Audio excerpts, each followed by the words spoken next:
আগামী ইলেকশনের আগে একটি রিফর্ম অ্যালায়েন্স হবে বা সংস্কার জোট হবে। আমরা দেশবাসীকে আহ্বান জানাবো, সংস্কার জোট গঠনের প্রক্রিয়া চলছে।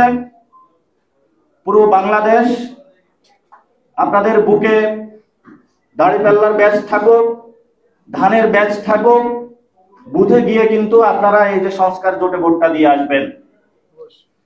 কারণ যদি ধানের ব্যাচে আপনারা ভোটটা দেন তাহলে বাংলাদেশে কোনো সংস্কার হবে না। দাড়িপাল্লার যদি আপনারা সেখানে ভোট দেন কোনো সংস্কার হবে না।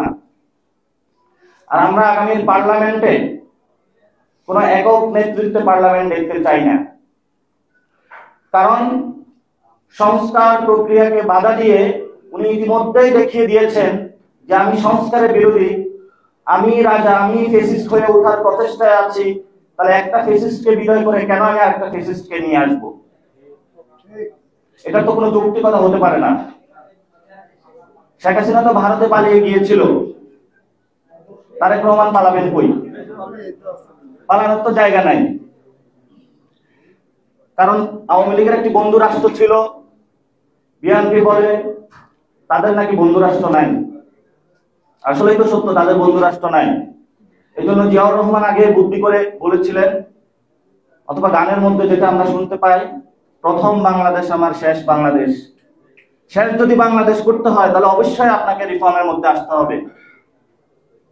কারণ বাংলাদেশ, পুরো বাংলাদেশ রিফর্মের দিকে যাচ্ছে।